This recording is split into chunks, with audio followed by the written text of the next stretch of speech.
नमस्कार। YouTube channel Maths Era and civil engineering by RP Vyas एवं Teachment app की ओर से मैं आरपी व्यास यानी राजेंद्र भैया ji diploma second year third semester civil branch के उन सभी स्टूडेंट्स का हार्दिक स्वागत एवं अभिनंदन करता हूं जिनको सब्जेक्ट कोड CE3003 में A+ ग्रेड लेके आनी है। और इसके लिए निसंदेह आपको बहुत मेहनत करनी पड़ेगी। अगर आप मेरे वीडियोस को शुरू से आखिर तक देखेंगे, अपने खुद के नोट्स बनाएंगे, वीडियो में जो मैं समझाता हूँ, बताता हूँ, इंस्ट्रक्शन देता हूँ, निर्देश देता हूँ, उनको फॉलो करेंगे और जो मैंने आपके उस क्लास की जो ऐप के अंदर उस क्लास की जो स्टडी मटेरियल उसमें जितने भी PDF डाल रखी है उनका यूज करके अपने हाथ से काम करेंगे तो फायदा होगा। और बहुत ही अच्छे ढंग से मैं हर चीज को करा रहा हूँ। मैं उम्मीद करता हूँ कि आप मेरे वीडियोस को देख कर सब चीज स्वयं करेंगे और बहुत अभ्यास करेंगे। मेरा उद्देश्य क्या होता है, मैं ये चाहता हूँ कि जो स्टूडेंट्स हैं मेरे, वो खुद मेहनत करें, क्योंकि जब तक खुद मेहनत नहीं करेंगे तब तक अच्छे नंबर नहीं आएंगे कभी भी। तो शुरू करते हैं। मैं बहुत बेसिकली पढ़ाता हूँ और मैं चाहता हूँ कि आप लोग खूब पढ़ें।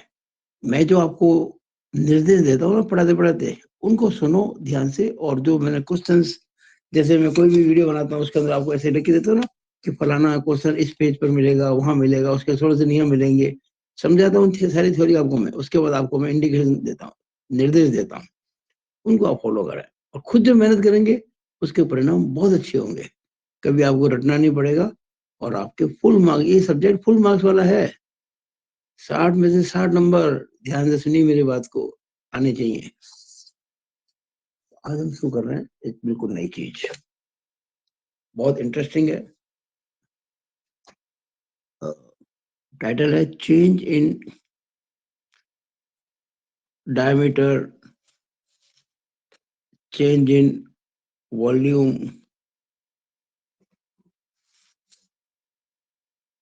Change in width, thickness. ये मैंने डायमीटर नहीं, डायमेंशन लेके हैं। Change in dimensions, change in dimension यानी जो विमाएं होती है ना, विमाएं, लंबाई, चौड़ाई, मोटाई।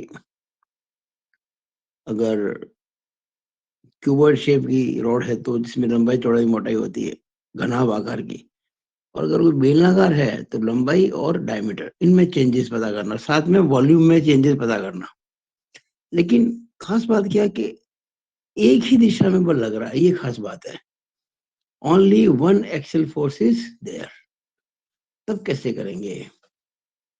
आज आपको मैं ये समझा रहा हूँ फॉर्मूला, क्योंकि इसका डेरिवेशन तो आपके कोर्स में नहीं है, लेकिन फिर भी मेरे दिमाग में आ रहा, बहुत सिंपल, चूंकि बहुत सिंपल है ना, तो एक आपको मैं आइडिया दूंगा, वे प्रूव भी कर देते हैं ताकि आपको कंसेप्ट सारे क्लियर हो जाए। देखिएगा, ये रॉड है,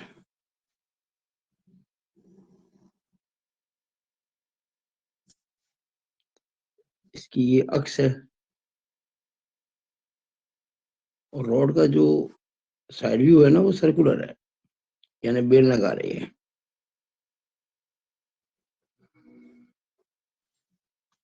अब आपने इस पे टेंसाइल फोर्स लगाया P,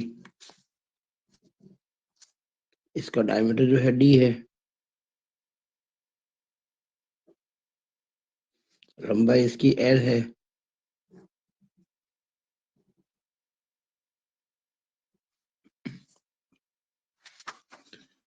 तो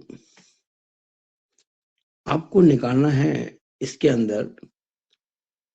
अगर हम P बल लगाए, तनाव यानी टेंसाइल, फिर आपको बहुत सी बातें दे रखी होगी। जैसे आपको लंबाई दे रखी होगी, डायमीटर दे रखा होगा, पॉइजन रेशियो 1/m भी दे रखा होगा, यंग्स मॉडुलस भी दे रखा होगा, सब आपको गिवन होंगे क्वेश्चन के अंदर। और आपसे कहा जाएगा डेल्टा एल यानी चेंज इन लेंथ कितनी होगी, delta D change in diameter कितना होगा, delta we change in volume क्या होगा, ये आपको निकालने होंगे। एक बात तय समझें कि जब ये टेंसाइल फोर्स लग रहा है, फोर्स टेंसाइल है, तो डेल्टा एल जो होगा ना, वो तो वृद्धि होगी, यानी कि इसके अंदर लंबाई में इंक्रीज होगा। डेल्टा डी जो आप देख रहे हैं डायमीटर में, वो कमी होगी, देयर विल बी डिक्रीज। और चेंज इन वॉल्यूम की जब बात करते हैं तो हमेशा इंक्रीज ही होगा, इस बात को गांठ बांध लें। जब कभी टेंसाइल फोर्स लगता है तो उस पदार्थ के जो मॉलिक्यूल्स होते हैं वो एक दूसरे से कुछ दूर हटते हैं और वॉल्यूम बढ़ता है, डेफिनेटली कभी नहीं घटता है, इंक्रीज होगा। ये बातें आप दिमाग में रख लें।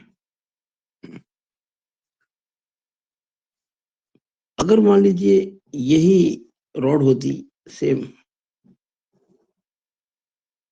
वही सेम रॉड, लेकिन फोर्स इसका कंप्रेसिव होता, ये इसका डायमीटर है, ये इसकी लेंथ है, लेकिन फोर्स कंप्रेसिव है। बाकी सब डाटा आपको पता है, length, diameter, Poisson ratio, Young's modulus. उस केस में जो डेल्टा होता वो होगी डिक्रीज, क्योंकि फोर्स कंप्रेसिव है तो decrease. Delta D diameter increase, बढ़ेगा, डायमीटर बढ़ेगा, डायमीटर डेफिनेटली बढ़ेगा। जब कंप्रेसिव फोर्स होता है तो डायमीटर बढ़ता है। और डेल्टा वी जो होता है वो डिक्रीज ही होगा, इंक्रीज नहीं होगा, इस बात को ध्यान रखें। मोटी बात क्या है कि अगर पी टेंसाइन है, मतलब टेंसाइल है, तो डेल्टा वी जो आपका पॉजिटिव आएगा। और अगर फोर्स पी कंप्रेसिव है तो डेल्टा वी हमेशा नेगेटिव आएगा, ये पक्का मानो, ये बात आप दिमाग में बैठा लीजिएगा। अगर संपीड़न पर लग रहा है तो आयतन में परिवर्तन जो होगा वो कम ही होगा, वृद्धि नहीं होगा, क्योंकि जो मॉलिक्यूल्स होते हैं ना वो पास पास आते हैं। फोर्स के पैरेलल काफी उसके अंदर जो चेंजेस आते हैं और उसका प्रभाव ज्यादा होता है, तो आयतन में कमी ही होती है। अच्छा, अब मान लीजिए मैंने कहा आपसे, ये तो केस पहला हो गया, ये केस दूसरा हो गया। मैं आपको अलग अलग केसेस समझाना चाहता हूँ पहले, फिर मतलब मैं आपको कोई फॉर्मूला बताऊं उसके पहले सारा बेस जो है ना उसे एकदम क्लियर करना चाहता हूँ।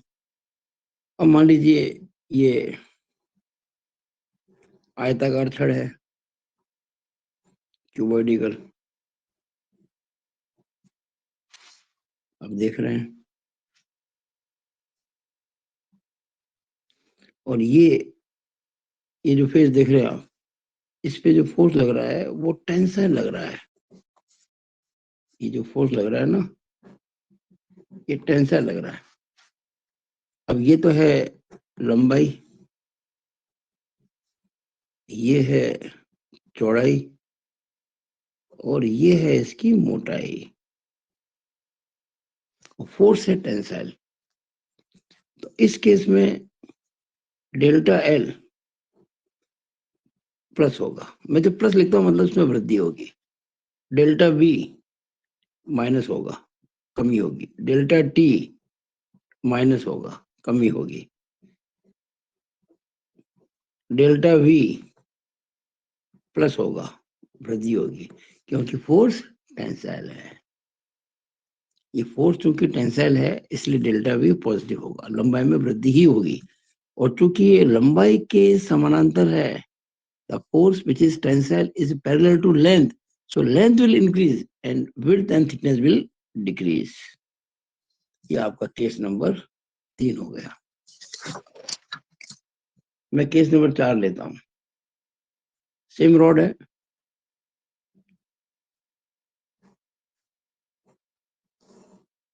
कोई चेंज नहीं है, और वही इस बार फोर्स लग रहा है लंबाई के पैरेलल, लेकिन इस बार कंप्रेशन है। ये इस बार फोर्स जो है ये कंप्रेशन है, संपीड़न है। ये फोर्स लंबाई के, इस लंबाई के पैरेलल है। ये लंबाई है, ये चौड़ाई है, ये एज यूजुअल मोटाई है, थिकनेस है। इस पर चूंकि इस लेंथ के पैरेलल कंप्रेशन है, तो जो डेल्टा होगी वो नेगेटिव होगी, यानी लंबाई में कमी होगी, क्योंकि लंबाई के समानांतर, लंबाई के पैरेलल कंप्रेशन है। डेल्टा बी और डेल्टा टी दोनों बढ़ेंगे, यानी कि चौड़ाई और मोटाई बढ़ेगी। डेल्टा बी पॉजिटिव मतलब चौड़ाई बढ़ेगी, डेल्टा टी पॉजिटिव मतलब मोटाई भी बढ़ेगी। परंतु जो डेल्टा वी होगा वो नेगेटिव होगा। ये कोई फॉर्मूले में नेगेटिव नहीं लिखा जाएगा, आपको याद रखना होगा। क्यों? फोर्स कंप्रेसिव है। जब फोर्स कंप्रेसिव होता है तो वॉल्यूम हमेशा कम ही होता है। मैं अभी किसकी बात कर रहा हूं? मैं बात कर रहा हूं व्हेन एक्सियल फोर्स हो और केवल एक डायरेक्शन में, इन वन डायरेक्शन ओनली। हम बात के वीडियो में, अभी जो 13वां वीडियो है, 14वां जो वीडियो होगा, इसी टाइप के सवाल होंगे, लेकिन कुछ विशेष प्रकार के होंगे, कुछ हटके होंगे। और वीडियो नंबर जो 15 होगा उसमें, अभी तो फोर्स लग रहा है एक दिशा में, वीडियो नंबर 15 में जो सवाल कराएंगे उसमें फोर्स लगेंगे 2 या 3 दिशाओं में। और वीडियो नंबर जो 16 होगा वहां पर अपना चैप्टर क्लोज हो जाएगा। मेरे हर वीडियो को ध्यान से देखें और उसका आनंद लें। तो ये बात आपको समझाने की मैंने कोशिश की है। नंबर 5, मान लीजिए यही रोड है, कोई चीज नहीं है, ये इसकी विड्थ है, थिकनेस है।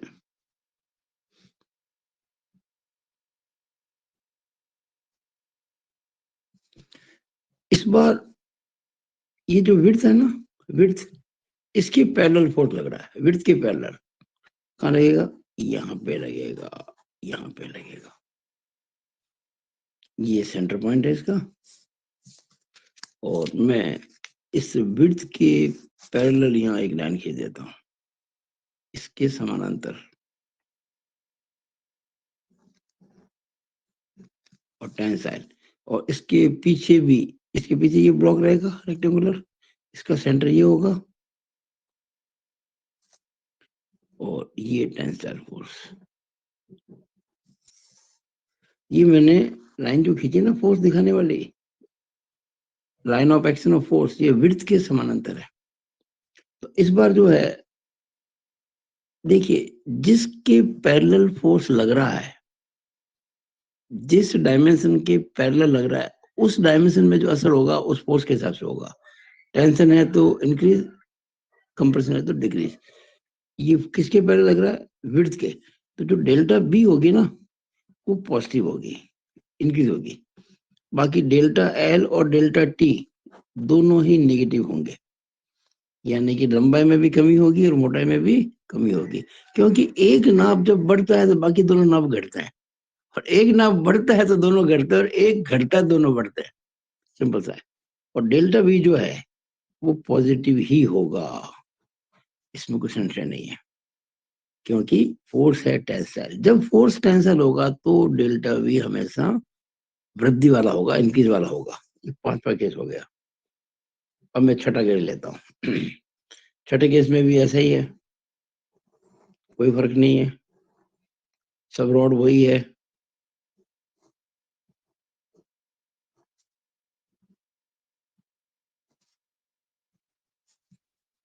इस बार भी विड्थ के पैरेलल फोर्स है, फोर्स यहाँ लगेगा इस पॉइंट पर, और ये इस विड्थ के पैरेलल ही है। इस बार कंप्रेशन है, दबा रहा है ये देखो, यहाँ टेंशन था, यहाँ कंप्रेशन है। तो इसके पीछे जो होगा, ये सीधी यहाँ कहीं होगी इसकी, ये फोर्स देखिए आप, ये इसको दबा रहा है। किसके पैरेलल है? विड्थ के पैरेलल है। जिसके पैरेलल है और कंप्रेशन है वो चीज कम होगी, यानी कि डेल्टा बी जो इसका है वो नेगेटिव होगा। और डेल्टा एल और डेल्टा टी यानी लेंथ और थिकनेस दोनों बढ़ेंगे। और डेल्टा वी जो होगा, क्योंकि फोर्स कंप्रेसिव है तो डेल्टा वी नेगेटिव ही होगा, इसमें कोई संशय नहीं, कोई संशय नहीं। आगे चलते हैं। अब देखिए केस नंबर 7। मैंने, आप देखिए मैंने यहाँ पे टेंसल फोर्स दिखा दिया बेलनाकार छड़ पे, सिलेंड्रिकल रॉड पे, और कंप्रेशन दिखा दिया। ये जो रेक्टेंगुलर रॉड है, ये लेंथ के पैरेलल मैंने टेंशन दिखा दिया और लेंथ के पैरेलल मैंने कंप्रेशन दिखा दिया।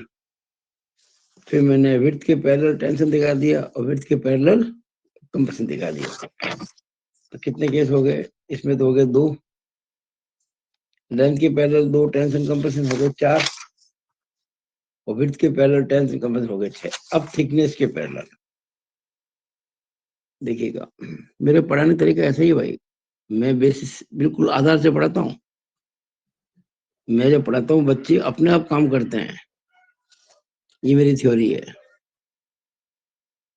मैं रटाता नहीं कोई चीज, समय जरूर लेता हूँ अपने पढ़ाने में, लेकिन काम अच्छा होता है। ये देखिएगा, ये इस बार यहाँ मैं फोर्स लगाऊंगा। ये देखो थिकनेस है ना, थिकनेस थिकनेस, इसके पैरेलल फोर्स लग रहा है, ये वाला, ये टेंशन है।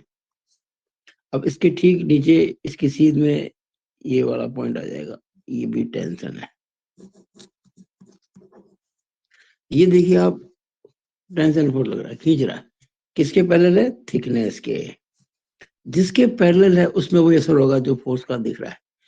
यानी कि इस बार जो डेल्टा टी होगी वो प्लस पॉजिटिव यानी कि वृद्धि होगी, और एक नाप में वृद्धि होती है, इंक्रीज होता है, बाकी दोनों नाप घटते हैं। यानी डेल्टा बी, और ये डेल्टा टी था, सॉरी डेल्टा एल, ये टी है नहीं, थिकनेस है ये, इट इज थिकनेस। थिकनेस के पैरेलल जो टेंशन है तो थिकनेस इसकी बढ़ेगी, और डेल्टा बी यानी कि चेंज इन विड्थ और चेंज इन लेंथ से निकालेंगे, दोनों में कमी होगी, निगेटिव होगा। और डेल्टा वी इसका पॉजिटिव होगा, लंबाई में वृद्धि ही, सॉरी आयतन में वृद्धि होगी, क्योंकि फोर्स टेंसाइल है। टेंसाइल फोर्स होता है तो वॉल्यूम हमेशा बढ़ता है। और लास्ट केस, क्योंकि कैसे भी सवाल आ जाए एग्जाम में आपके, देखिए मैं कभी भी ये नहीं कहता कि ये सवाल कर लो, बाकी अगर आपने एक टाइप का सवाल समझ लिया और बाकी आपको समझ ही नहीं आता, कैसे कर पाएंगे? आप नहीं कर पाएंगे ना। आप बेसिकली पढ़ेंगे तो फिर कैसा भी सवाल कहीं से भी आ जाओ आप कर लोगे, चाहे आपने कभी वो किया हो चाहे नहीं किया हो।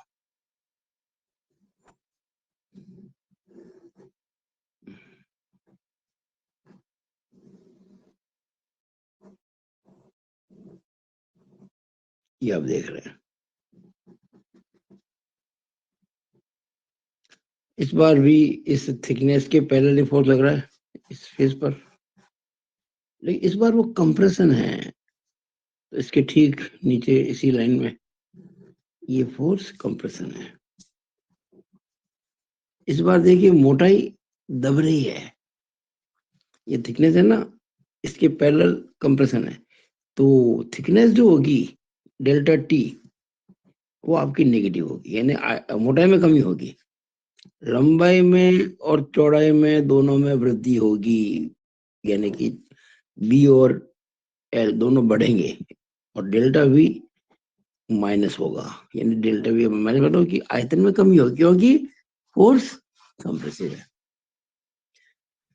अब ये जो मैंने आपको 8 केसेस बताए, इन सभी 8 केसेस को सॉल्व करने के लिए यानी आपको निकालना क्या है? अगर बेलनाकार छड़ है तो क्या निकालना है?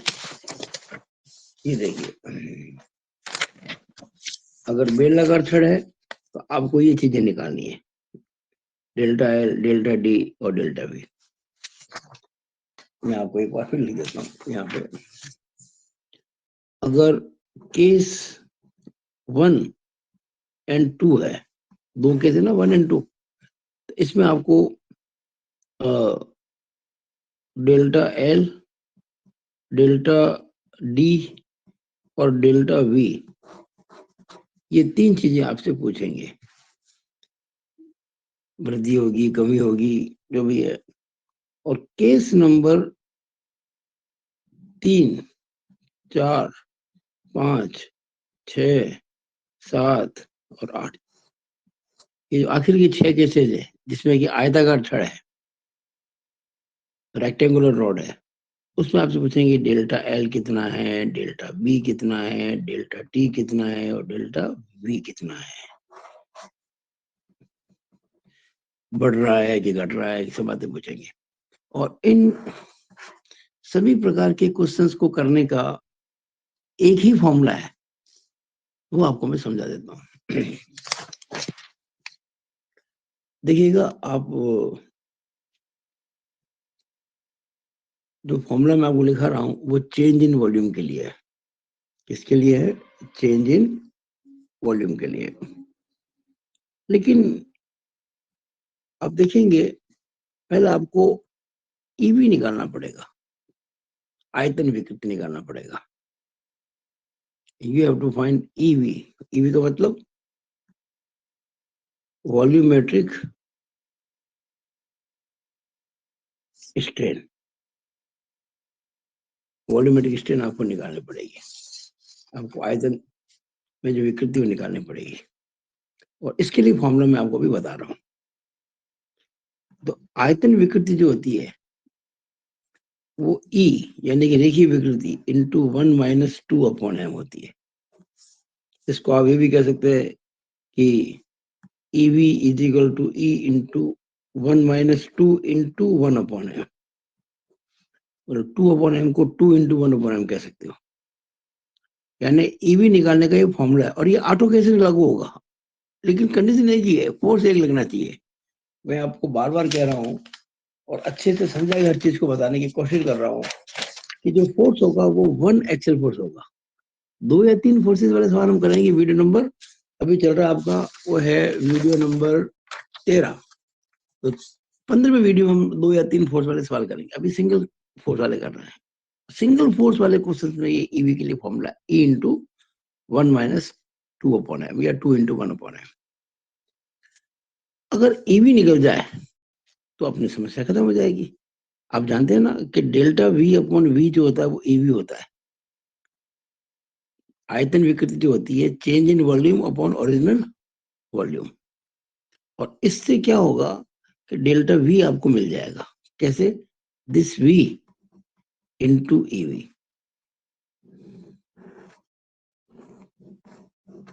आप समझ रहे हैं? अगर आप इस सूत्र से आयतन विकृति यानी कि वॉल्यूमेट्रिक स्ट्रेन निकाल लेते हैं, वो यहाँ काम में लेंगे और वॉल्यूम से गुणा कर देंगे, तो आपको डेल्टा वी मिल जाए। क्यों? क्योंकि delta V upon V is equal to, अब वॉल्यूम क्या होगा? वॉल्यूम देखिएगा, अगर फर्स्ट और सेकंड केस है तो बेलनाकार छड़ है, तो वॉल्यूम होगा π/4d² एरिया इंटू लेंथ। ये आपका केस 1 एंड 2 में। और अगर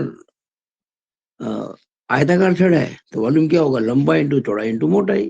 क्यूबॉइड नहीं होता घनाभ, L into B into T. इसमें केस नंबर 3, 4, 5, 6, 7, 8 आयताकार छड़ के अंदर V इक्वल टू LBT होगा, तो आपको V निकालने में समस्या नहीं आएगी। ईवी का ये फॉर्मूला है E इंटू 1-2/m। 1/m आपको सवाल में दे रखा होगा। अब प्रश्न उठता है E क्या लें? तो अगर आपको E पता होगा तभी तो ईवी निकाल पाओगे। तो E जो है ना, वो है रेखीय विकृति। रेखीय विकृति E है रेखीय विकृति। वो अलग अलग केस में अलग अलग है। ये केस नंबर जो 1 एंड 2 है, 1 एंड 2, इसमें जो ई होगा 1, 2 क्यों, और भी केस बनता है जिसमें लंबाई के समांतर बल लगता है। देखिए, लंबाई की पैरेलल फोर्स किस चीज लग रहा है? केस 1 में लंबाई के पैरेलल है, केस 2 में भी लंबाई के पैरेलल है, केस 3 में भी लंबाई के पैरेलल है, और केस 4 में भी लंबाई की पैरेलल है। तो केस आप ये समझ लीजिएगा, केस 1, 2, 3, 4, इन चारों केसेस के अंदर जो ई होगी वो डेल्टा एल अपॉन एल होगा। ई क्या हो जाएगी? Delta L upon L. लंबाई में परिवर्तन बटा आरंभिक लंबाई, change in length upon original length. क्योंकि लेंथ की पैरेलल फोर्स है, ये होती है रेखीय विकृति होती है। अब अगर मान लीजिए आपका हम दूसरी बात करते हैं, केस नंबर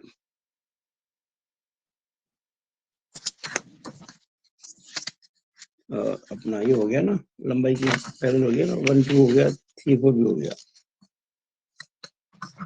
हाँ, लंबाई लंबाई लंबाई। अब 5, 6 देखो, 5 में किसके पैरेलल फोर्स लग रहा है? विड्थ के पैरेलल है। तो केस नंबर जो 5 और 6 है, केस नंबर 5 और 6, इसमें जो ई होगी वो डेल्टा बी अपॉन बी होगी। इस बात को नहीं भूलें आप, इसमें डेल्टा बी अपॉन बी होगी, क्योंकि विड्थ के पैरेलल फोर्स लग रहा है ना, तो विड्थ में जो विकृति होगी वो रेखीय होती। और केस नंबर 7 और 8 जो देख रहे हैं, इसमें जो ई होगी वो डेल्टा टी अपॉन टी होगी। मैं जो बातें बता रहा हूँ वो आपको अच्छी अच्छी किताबों में नहीं मिलेगी, हमारी किताब में मिलेगी। हमने जो किताब लिखी उसमें आपको मिलेगी है। हो सकता है उसमें भी इतना डीप में मैं नहीं गया हूँ, लेकिन बहुत सी बढ़िया किताबें जो समझते हैं इंग्लिश मीडियम की, हिंदी मीडियम की, आपको ये चीजें नहीं मिलेंगी जो हम समझा रहे हैं आपको। तो ये आपने देखा केस नंबर 1, 2, 3, 4 में ई होगा डेल्टा एल। अब डेल्टा एल कैसे निकालेंगे भाई? तो डेल्टा एल जो है इस केस में, delta L change in length, वो पी एल अपॉन ए ई, पी एल अपॉन ए, कोई दिक्कत नहीं है। इस केस में डेल्टा बी कैसे निकालेंगे? डेल्टा बी कैसे निकालेंगे? तो delta B is equal to B. अब देखिए, ये विड्थ के पैरेलल है ना, 5 और 6 में फोर्स किसके पैरेलल है? विड्थ के। तो यहाँ पे पी एल की जगह पी बी हो जाएगा, पी बी अपॉन ए ई हो जाएगा, ये एल नहीं आएगा। और इसमें 7 और 8 नंबर केसेस में थिकनेस के पैरेलल फोर्स है, जो डेल्टा टी निकलेगा ना, डेल्टा टी, वो पी टी अपॉन ए ई हो जाएगा। ये बात आप ना भूल। अब एक बात और रह जाएगी, वो ये है कि एरिया क्या लेंगे? What is area? एरिया क्या लेंगे जब लंबाई के पैरेलल फोर्स लग रहा है? जब लंबाई के पैरेलल फोर्स लग रहा है, ये देखिए ना आपके सामने, ये लंबाई, तो ये एरिया ये हो गया इस केस में, pi by 4 D square. Second case में भी पाई बाय 4 डी स्क्वायर।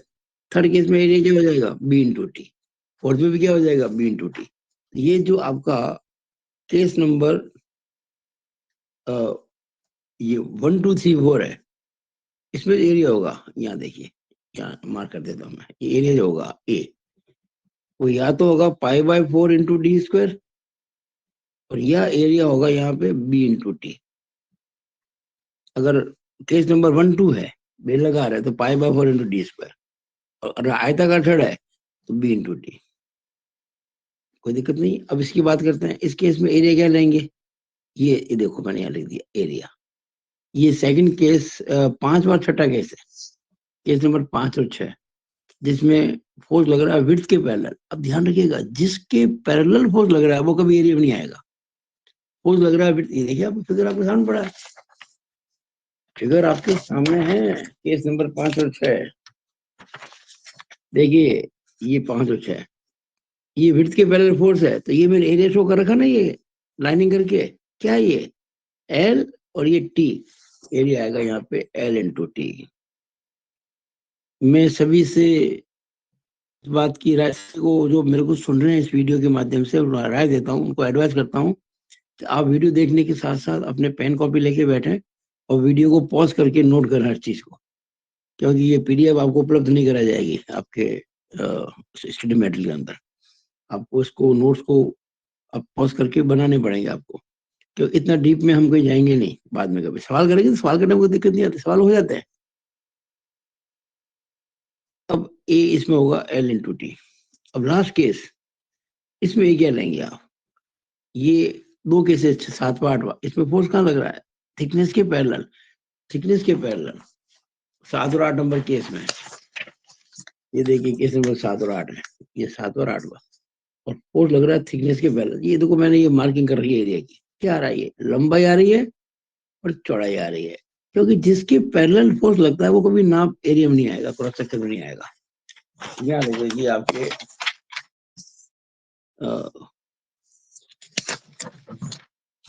ये जो केस नंबर 7 है ना, इसमें जो एरिया आएगा आपका वो आएगा किसके पैरेलल है, थिकनेस के, एल इंटू बी।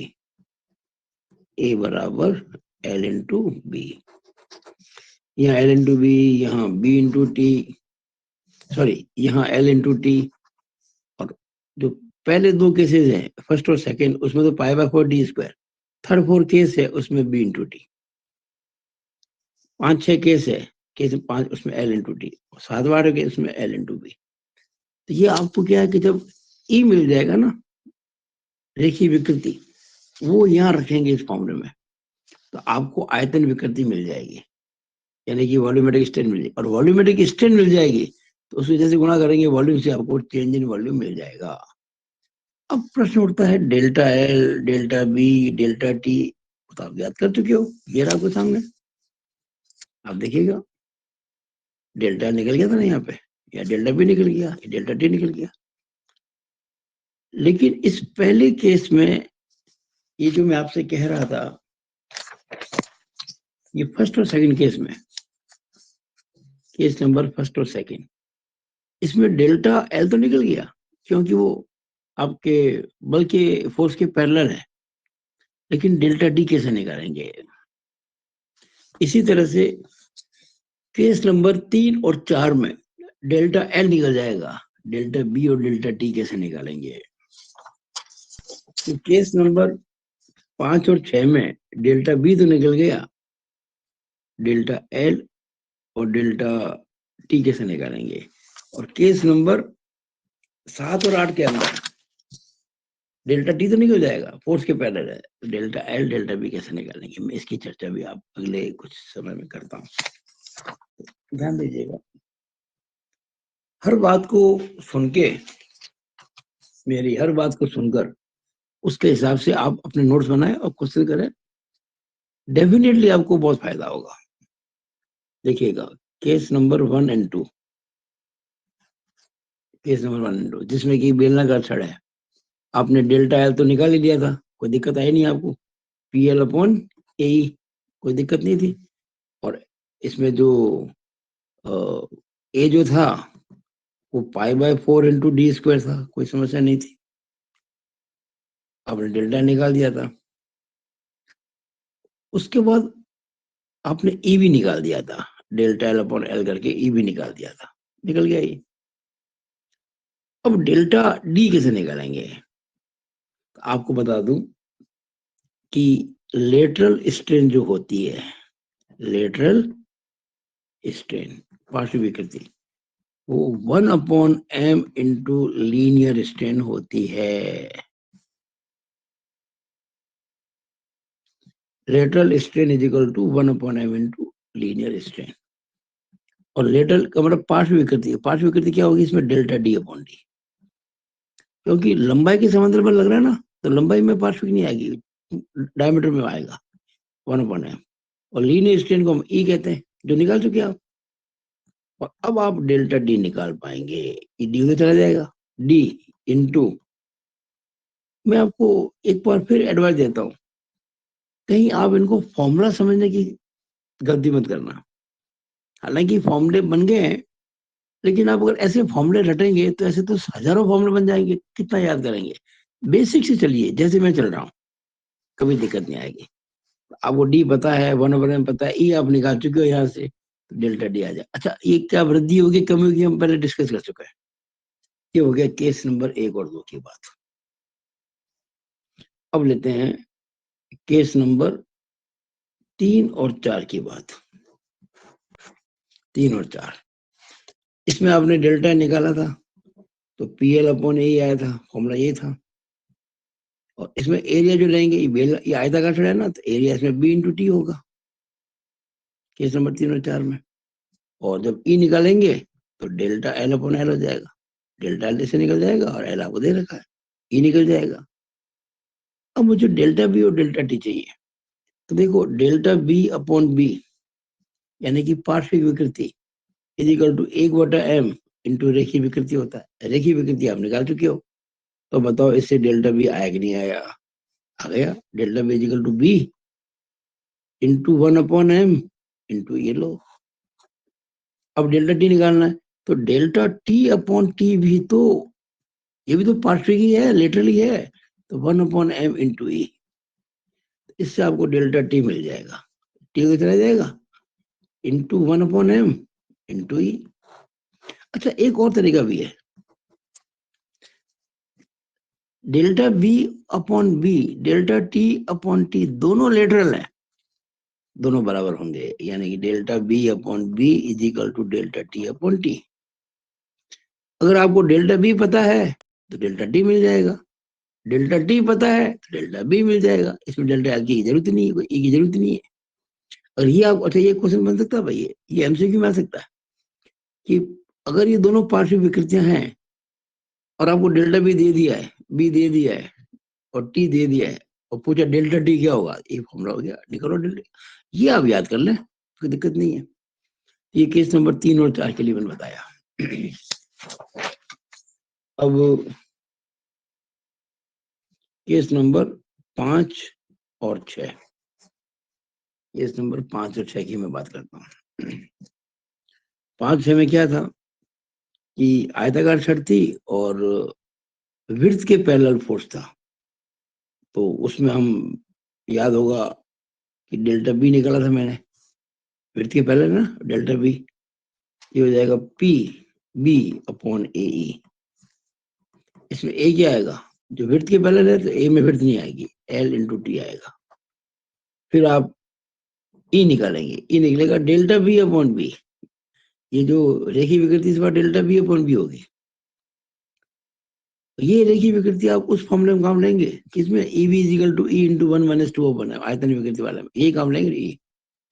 अब आपने चेंज इन विड्थ तो निकाल दिया, अब आप चेंज इन लेंथ और चेंज इन थिकनेस कैसे निकालेंगे? तो डेल्टा एल अपॉन एल, ध्यान रखिएगा विड्थ के पैरेलल फोर्स है तो विड्थ में जो स्ट्रेन है वो लीनियर है, और लेंथ में और थिकनेस में लेटरल है। और लेटरल स्ट्रेन जो होती है 1/m इंटू लीनियर होती है। इससे आपको डेल्टा एल मिल जाएगा, ये एल जाएगा उधर इंटू 1/m। ये मतलब जिस प्रकार से मैं ये काम कर रहा हूँ ना, ऐसे आपको क्वेश्चन करना है। आपके पास डाटा जो होंगे सारे क्वेश्चन इसी प्रकार से होंगे। अब डेल्टा टी निकालना है। अब जानते हैं डेल्टा टी अपॉन टी जो होता है वो डेल्टा एल अपॉन एल होता है। तो इससे आप डेल्टा टी निकाल पाएंगे, delta L upon L into T, ये या फिर वही formula delta T upon T equal to 1/m into से निकल जाएगा। ये अब आप ले रहे हैं केस नंबर 7 और 8, केस नंबर 7 और 8। इसमें थिकनेस के पैरेलल फोर्स था, तो आपने डेफिनेटली डेल्टा टी निकाला पहले, पीटी अपॉन ए। मैं बता चुका हूँ अभी इसी वीडियो में थोड़ी देर पहले, इसमें ए आएगा क्योंकि फोर्स है थिकनेस के पैरेलल, एरिया में एल और बी आएंगे, एल इंटू बी आएगा, ए एल इंटू बी आएगा। ये दे रखा होगा, सब कुछ दे रखा होगा, तो डेल्टा टी निकल जाएगा। अब आप ई निकालेंगे, ई का मतलब रेखीय विकृति डेल्टा टी अपॉन टी, जिसके पैरेलल फोर्स होता है उसी में रेखीय विकृति होती है, निकल गई। अब आपको डेल्टा टी तो निकल गया, अब डेल्टा एल और डेल्टा बी कैसे निकालेंगे? तो डेल्टा एल अपॉन एल होगी पार्श्विक विकृति जो 1/m इंटू रेखीय, रेखीय निकल चुकी है, और इससे आपको डेल्टा एल मिल जाएगा, L into 1/m into E, L into E. और अब निकालनी है आपको delta T, sorry delta B.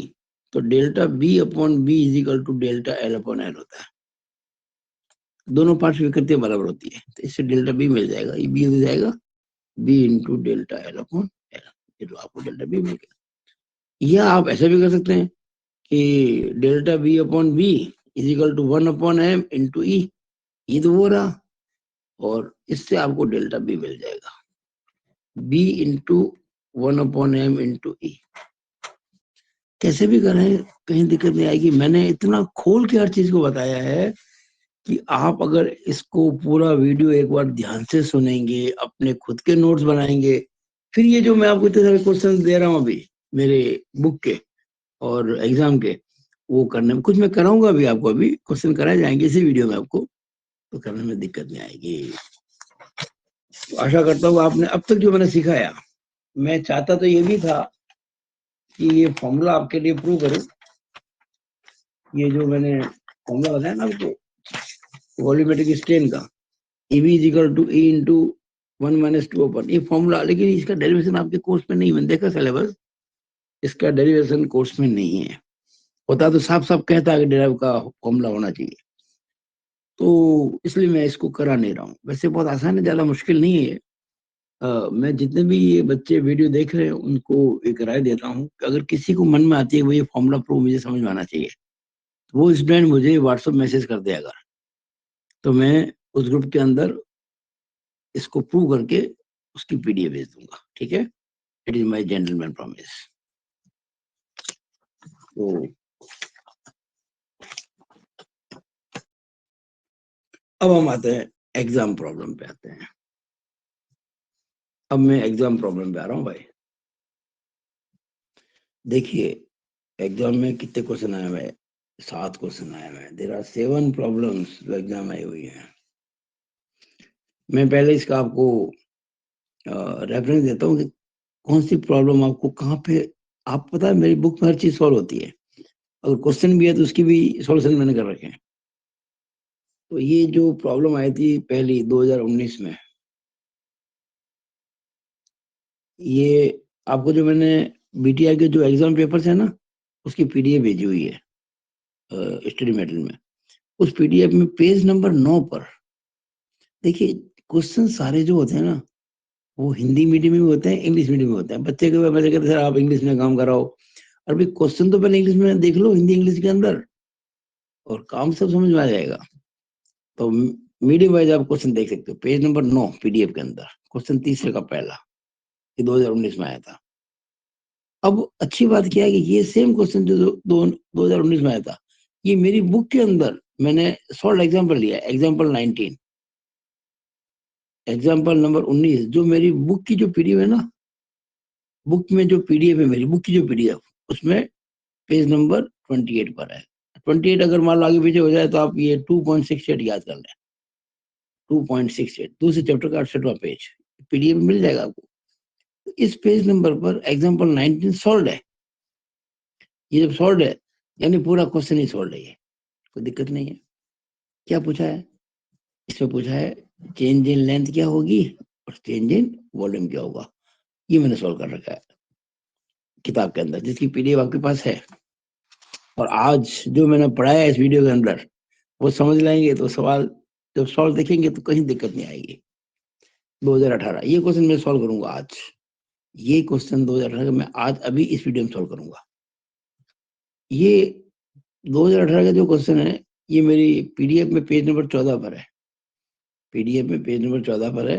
Question number 7वें का पहला है 2018 के पेपर में, और ये क्वेश्चन सॉल्व एग्जाम्पल है मेरी बुक के अंदर, एग्जाम्पल नंबर 20, पेज नंबर 20, ये पेज नंबर 28 पर था, ये पेज नंबर 29, ये या उसको 2.68 तो ये 2.69 सॉल्व है ये। अगला ये 1995 क्वेश्चन है, ये मेरी जो बुक की पीडीएफ है ना, उसमें क्वेश्चन नंबर 74 है। ये जो मैंने अपनी किताब में बना रखी है प्रश्नावली, उसमें क्वेश्चन नंबर 74 है। ये पेज नंबर 51 कह दो या 2.91 कह दो, ये बुक की पीडीएफ में। अब चूंकि अनसॉल्व क्वेश्चन है बुक के अंदर, तो इसको मैंने सॉल्व कर रखा है। और इसकी जो सॉल्यूशन की पीडीएफ मैंने आपको दे रखी है, उसमें पेज नंबर 20-21 पर, पेज नंबर 20 और 21 पर इसका मिलेगा सॉल्यूशन की पीडीएफ में कंप्लीटली सॉल्व सवाल ये।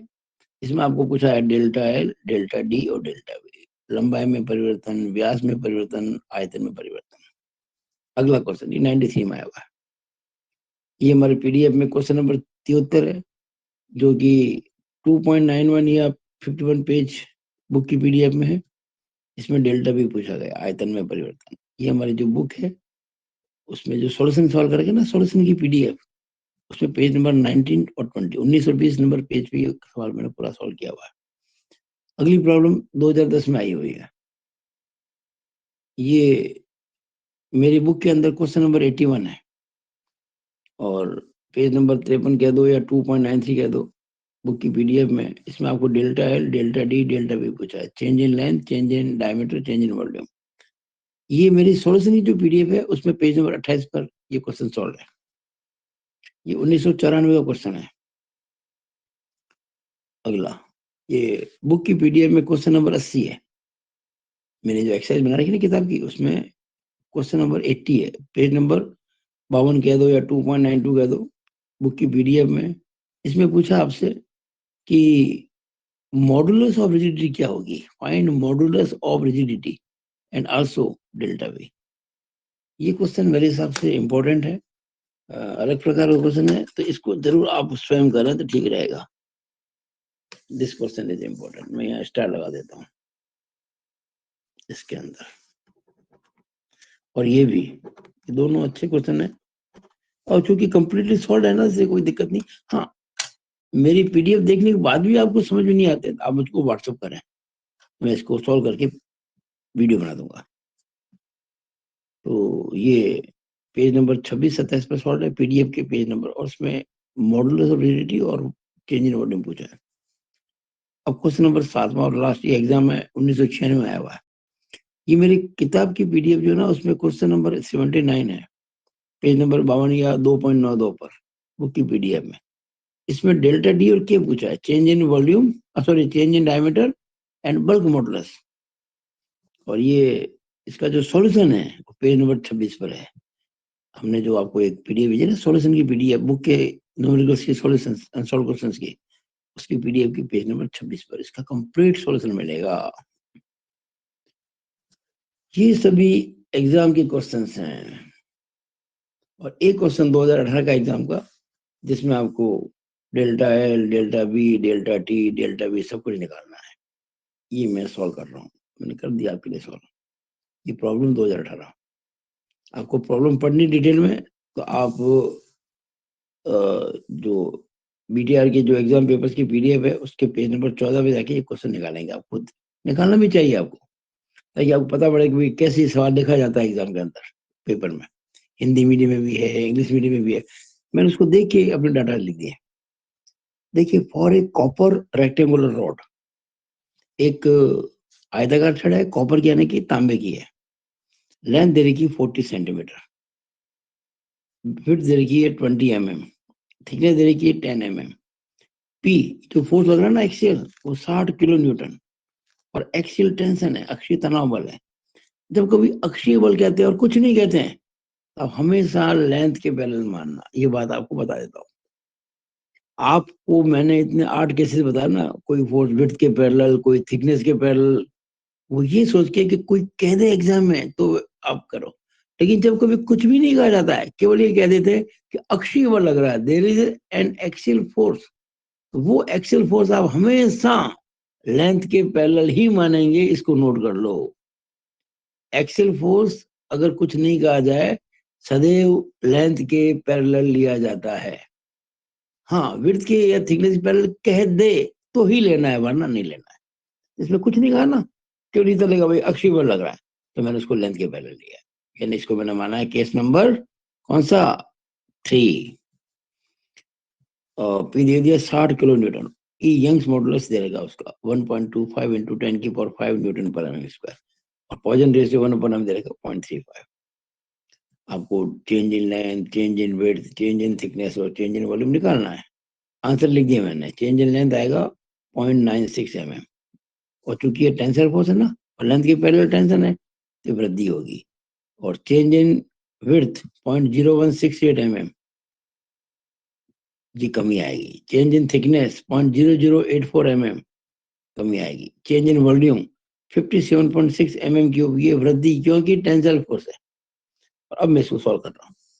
देखिए पहली चीज तो ये कि डायमेंशन का ध्यान रखो।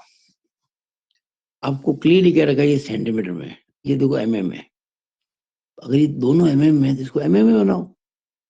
1 सेंटीमीटर में 10 मिलीमीटर होते हैं, तो आप इसको 10 से गुणा करोगे तो 400 mm हो जाएगा। ये काम पहले करना है, वरना पूरा सवाल गलत हो जाएगा।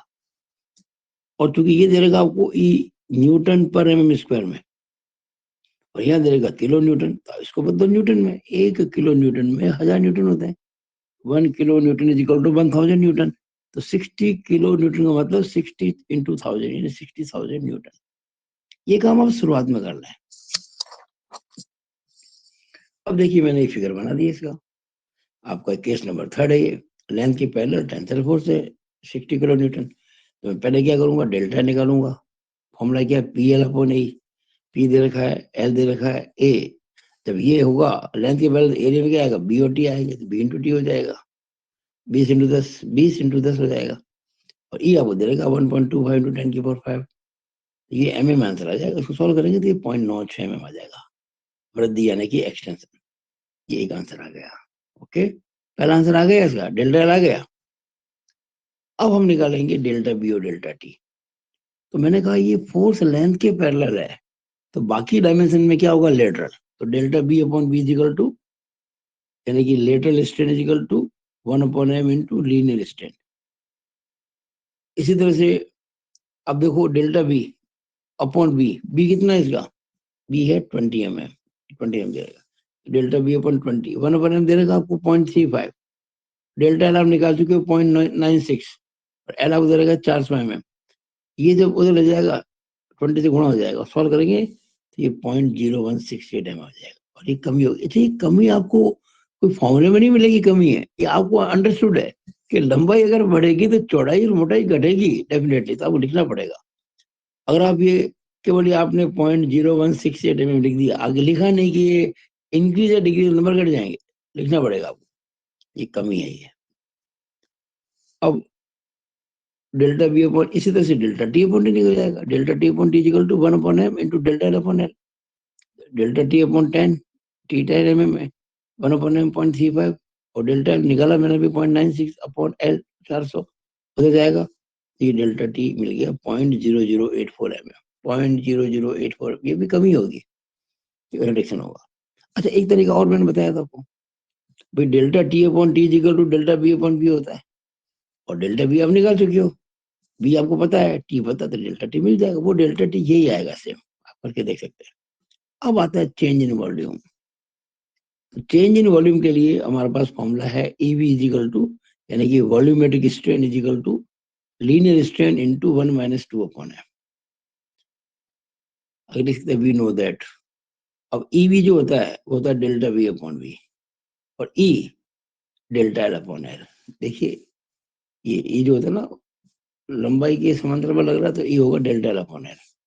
डेल्टा एल पता है, एल भी पता है, और 1 - 2/m को लिख दिया 1 - 2 इंटू 1/m। वी क्या है, रॉड कैसी है ये, आयताकार छड़ है, तो लंबाई चौड़ाई मोटाई गुणा कर दो। मैं कह चुका हूँ आपको वीडियो के अंदर, L into B into T. B हो जाएगा L into B into T. Delta L था 0.96, एल था 400, 1 - 2 इंटू 1/m 0.35। 1 में से 0.35 दूना घटाएंगे 0.7, तो 0.3 आएगा। सब रखेंगे तो ये आपको मिलेगा 57.6 mm क्यूब। और ये जो है आयतन में वृद्धि होगी, इंक्रीज इन वॉल्यूम, क्योंकि फोर्स आपका टेंशन है। तो मुझे पूरी उम्मीद है कि ये वीडियो आपने बहुत अच्छे से पूरा देखा होगा। अपने नोट्स बनाएंगे, प्रैक्टिस करेंगे, और ये सारे क्वेश्चंस अगर आप सॉल्व करते हैं, जो कि मेरी बुक के अंदर सॉल्व एग्जाम्पल है या अनसॉल्व क्वेश्चन है, तो उनके सॉल्यूशन है। इससे अधिक कोई क्या देगा। अब मेहनत तो आपको करनी पड़ेगी। आप अगर मेहनत ही नहीं करेंगे तो आप नंबर कैसे लाएंगे।